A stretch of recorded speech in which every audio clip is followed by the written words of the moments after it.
Hey there! I hope you are having a fantastic day today. No matter where you are in the world or what time it is, we are just so incredibly happy to have you here with us. Oh, absolutely. It is always such a bright spot in my week when we get to sit down and chat like this. There is just such a good vibe about recording today. Totally. You know, I was just thinking before we pressed record, English exams can feel so heavy sometimes. They feel like this giant mountain you have to climb all by yourself. I know exactly what you mean. It's that feeling of pressure, right? You have a goal, a dream university, or a job, and this test is standing in the way like a big gatekeeper. Exactly. It's stressful, but we're here to kick that gate down. Haha, okay, maybe not that violent, but we're definitely here to help you unlock that gate. I love that imagery. Unlock the gate. That sounds much better. We're here to give you the keys. That's right. Welcome to Learning English Studio. I'm Amelia. And I'm James. Good to see you. So James, today's topic is a really special one. We're focusing on one of the most popular and maybe most feared English tests out there. Oh yes, the big one. IELTS. Exactly. But specifically, we're not going to bore you with textbooks today. We're diving into the speaking section, and we have a very ambitious goal. Ambitious. I like ambitious. We want to share the top 5 IELTS speaking tips to help you aim for that score of 8 or above. Whoa, 8+. That is the holy grail. That is a high score. It is, but you know what? It is not impossible. In fact, with the right strategies, it is very achievable. I agree completely. It's not about being a genius. It's about knowing the rules of the game. Yes, it's a game, and once you know how to play, you can win. So, are you ready to jump in? I was born ready. Let's do it. Awesome. Let's start with tip number 1. And honestly, this might be the most important one of all. Ooh, starting with a bang. I like it. What is it? It is something that sounds very simple, but so many students get it wrong because they're nervous. It is don't memorize answers. Ah, yes, the temptation to memorize a script. Exactly. I see it all the time. Students think, oh, if I prepare a perfect speech about my hometown, I will get a high score. Right, but the examiners are trained to spot that. They can hear it in your voice. It sounds robotic. It sounds like you are reading from a teleprompter, and the problem is, IELTS is a test of natural communication.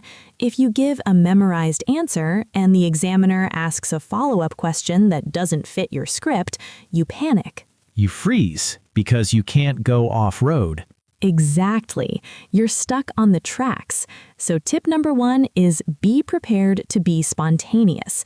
Know your stories, yes, but be flexible. So instead of memorizing, what should they do? Prepare ideas. Have a mental bank of stories. For example, have a story about a holiday, a story about a person you admire, a story about a skill you learned. Practice telling those stories in different ways. So it's like having ingredients in the fridge, not a pre-cooked meal. That is a brilliant analogy. Yes, you have the ingredients, your memories and experiences, and you cook them fresh depending on the question. I love that. Cook it fresh. Okay, so no robots. Be human. Got it. Yes, be a human. Connect with the examiner. They want to talk to a person, not a parrot. A parrot. That's funny. Okay, tip number 2. What is the next secret weapon? Tip number 2 is about extending your answers. This is crucial for getting a high score in fluency and coherence. This is the classic problem where the examiner asks, "Do you like sports?" And the student says, "Yes." Yes, the yes or no answer. It's a conversation killer. It gives the examiner nothing to work with. It's like offering someone a cup of tea and then putting the cup away immediately. That is exactly what it feels like. Disappointing. So how do we fix it? How do we extend? I always teach the ARE method. It stands for answer, reason, example. Oh, that is catchy. Answer, reason, example. It is. So, do you like sports? Answer, yes, I do. Reason, because it keeps me healthy and relieves stress. Example, for instance, I play badminton with my friends every weekend. Boom. That is a full, rich answer. That shows vocabulary, grammar, and fluency all in one go. Exactly, and it feels natural. It's how people talk in real life. So even if the answer is no, you can use the same method. No, I don't. I'm not very athletic. I prefer reading books in my free time. Perfect. The structure is what saves you. It stops you from freezing. So, tip number 2, never give a one-word answer. Always add a reason and an example. Yes, treat it like a sandwich. The answer is the bread, the reason is the meat, and the cheese is the cheese. Sandwich references. Now I'm hungry. But seriously, that makes so much sense. Sorry about that, but it sticks in your mind, right? A grammar sandwich. It definitely does. Okay, moving on to tip number 4. I feel like this one is about the vocabulary. You're reading my mind, James. Tip number 4 is about upgrading your vocabulary from good to great. But not just any big words. Right. We don't want students to use a thesaurus and find words they don't understand. That is dangerous. It is dangerous because if you use a fancy word in the wrong context, it sounds weird. It lowers your score. So the tip is to use topic-specific vocabulary. Exactly. If you're talking about the environment, don't just say bad pollution. Use words like carbon footprint, renewable energy, deforestation. If you're talking about education, use words like curriculum, academic, peer pressure, motivation. So it's about showing range. The examiner wants to see that you can talk about specific topics with the right words. It's like wearing the right outfit for the right occasion. Yes, you wouldn't wear swimwear to a job interview, right? Right. You wear the suit. You wear the topic suit. I love that. So students should group their vocabulary study by topics: environment, technology, health, education. And learn collocations too, right? Words that go together naturally. Oh, absolutely. Collocations are the secret sauce for an 8, like commit a crime, not do a crime.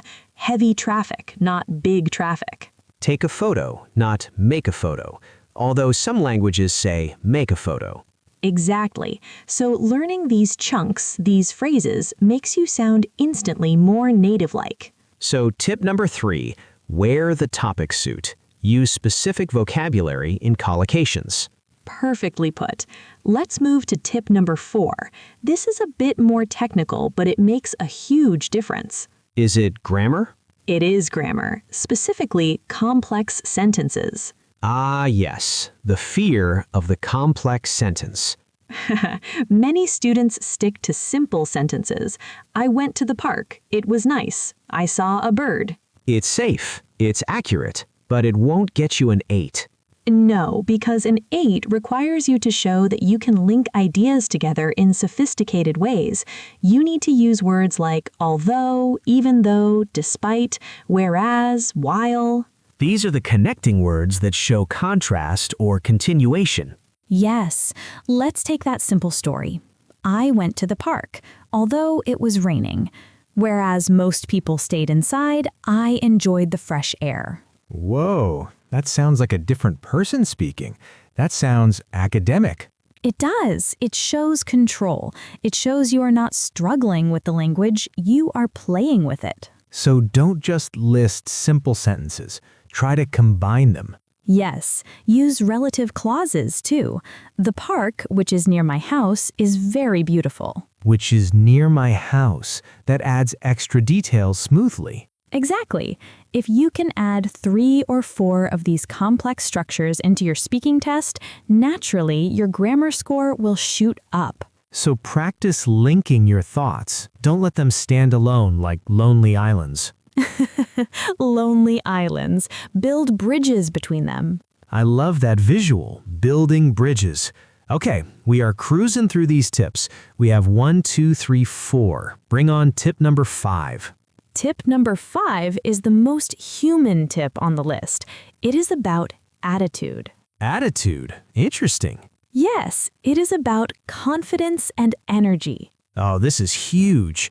I've seen brilliant students get a 6.5 just because they were too quiet or too shy. Exactly. The examiner is human. They're listening to you for maybe 15 minutes.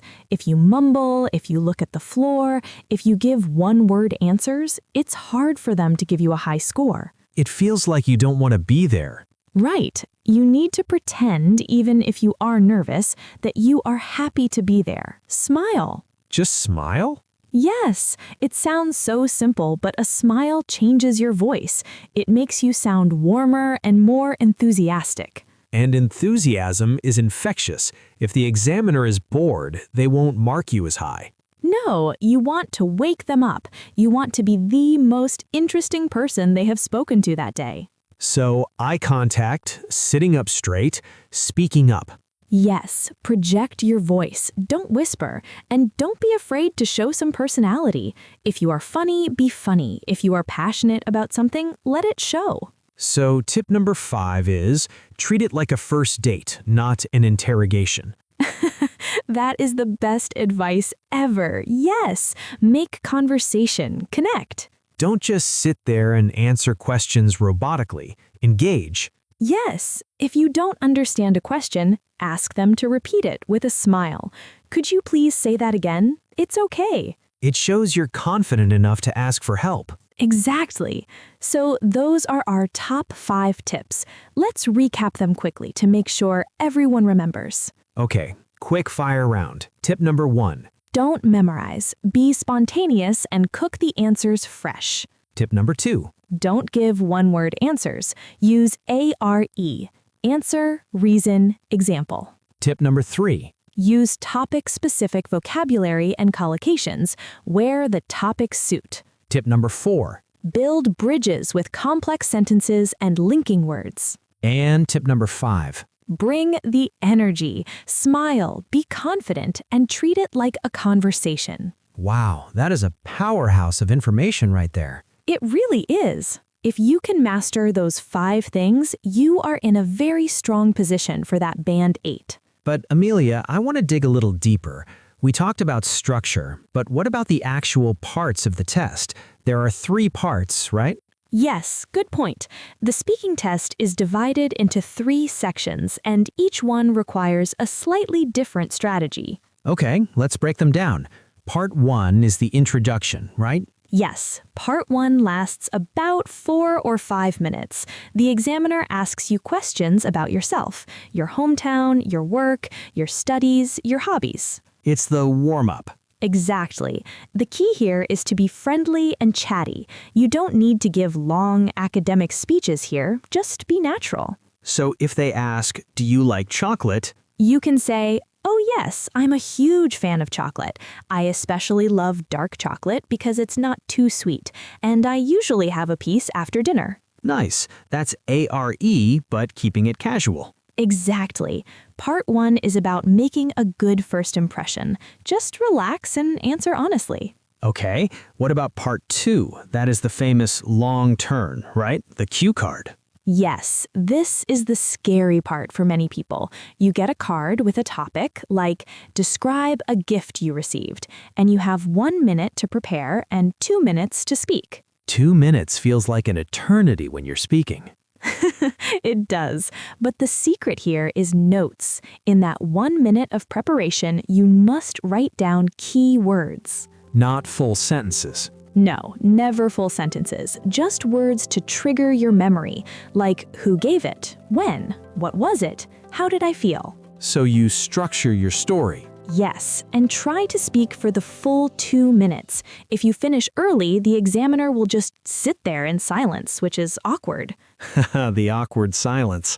So keep going, add details, describe the colors, the smells, the emotions, keep the story moving. And what if you run out of things to say?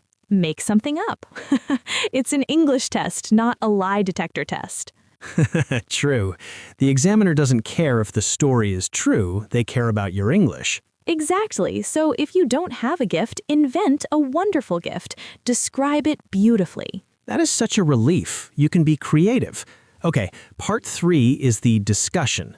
Yes, part 3 is the most academic part. The questions are more abstract. They're about society, the world, the future. Like, do you think people give too many gifts nowadays? Yes, or how has gift-giving changed in your country compared to the past? This is where the topic suit vocabulary comes in, right? Exactly. And the complex sentences. Part 3 is where you really show off your Band 8 skills. You need to give opinions, speculate, and compare. This is where you should use phrases like, in my opinion, or from my perspective. Yes, or it's generally agreed that, or on the other hand. And you should try to look at the bigger picture, not just yourself, but society in general. Right, so instead of saying, I like buying gifts, say, people generally enjoy the act of giving because it strengthens social bonds. Strengthens social bonds. That is a nice phrase. It is. So part 3 is your time to shine as an intellectual. Use those high-level structures. Okay, so we have the structure for all 3 parts. I feel like we have given people a roadmap. I hope so, a roadmap to success. Let's talk about some common mistakes, pitfalls that students fall into. Oh, there are a few. One big one is apologizing too much. Sorry, my English is bad. Sorry, I don't understand. Yes, stop apologizing. You're there to take a test. Of course you aren't perfect. The examiner knows that. It lowers your confidence and it lowers their opinion of you. Exactly. Another mistake is speaking too quietly because of nerves. We mentioned that. Project your voice. Yes, and a third mistake is repeating the same words over and over. Like good, good, good, good. Or I think, I think, I think. Try to vary it. I believe, I reckon, in my view. I reckon is very British, but it's good for variety. Yes, it adds a bit of flavor. What about slang, James? Is slang okay in IELTS? That is a tricky one. It depends on the context.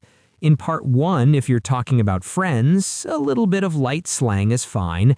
It shows you know natural language. But not in part 3. Part 3 should be formal. Exactly. No slang in part 3. Keep it academic there. So you have to switch gears. You have to be like an actor playing a role. Yes, be a chameleon. Adapt to the situation. I love that advice. Let's talk about the days leading up to the exam. How should students prepare? Immersion. Surround yourself with English. Watch movies? Yes, but listen actively. Don't just turn your brain off. Listen to how the actors link their sentences. Notice their collocations. And speak. Speak to yourself. Yes. Talk to the mirror. Describe your day. I am making coffee. The coffee is hot. I am going to work. Hey, that's practice. It keeps your brain in English mode. And record yourself. Oh, that is painful but necessary. Record your answer to a cue card, listen to it, and hate it. Ooh, I sound terrible. But then you fix it. You noticed you said too much. You noticed you used good 5 times. Then you record it again. It's like training for sports. You watch the replay to improve your technique. Exactly. It's the only way to get better. What about the day of the exam? Any tips? Warm up your mouth. Like a singer? Yes, your vocal cords need to be ready. Speak English before you go into the room. Listen to a podcast on the way there. Read a book out loud. Don't let the first English sentence you say that day be "Good morning, examiner." Right. You want to be in the flow. And dress nicely. Look good, feel good. Absolutely. It boosts your confidence. If you feel professional, you will speak more professionally. I think that is a great note to end on. Confidence is key. It is everything. You have the knowledge, you have the tips. Now you just need to believe in yourself. We believe in you. You can do this. Yes, scoring an 8 is not magic. It is just hard work and smart strategy. And now it's time for our favorite part of the show. Yay, the interaction segment. We love hearing from you guys. It really makes our day. So, for this week's challenge, we want to test your imagination. This is going to be fun. So we talked about the cue card in part 2, right? The scary long turn. We want to give you a mini cue card right now. Ooh, okay, I'm ready. Here is the topic. Describe a skill you would like to learn in the future. Okay, so listeners, we want you to pause the podcast or think about this for a moment. Yes, what is something you don't know how to do yet, but you really want to learn? Maybe it's flying a plane. Maybe it's cooking Italian food.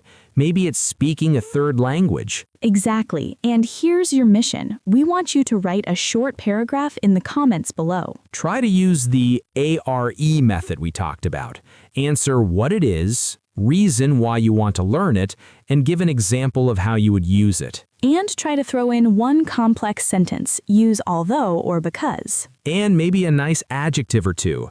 Use your topic suit. Yes, we want to see your best English. Don't be shy. There's no judgment here, only support. Who knows, maybe Amelia or I will even reply to your comment with some feedback. Oh, definitely. We will read as many as we can. It's a great way to practice typing in English too, which is good for the writing test. Bonus practice. So, grab a pen or open your phone. Describe a skill you would like to learn in the future. We can't wait to read your stories. I bet there are some really cool and creative ideas out there. I'm excited to see what you guys come up with. Maybe someone wants to learn how to tame a lion. That would be an interesting answer. If anyone writes that, I will definitely reply. Okay, so get to it. And if you liked this episode, please remember to subscribe and give us a like. It helps us so much. And share it with a friend who's stressing about IELTS. You could be the hero who saves their score. Yes, be a hero. Thank you so much for listening, everyone. Keep practicing, keep smiling, and keep believing in your dreams. We'll see you in the next episode of Learning English Studio. Bye for now. Goodbye.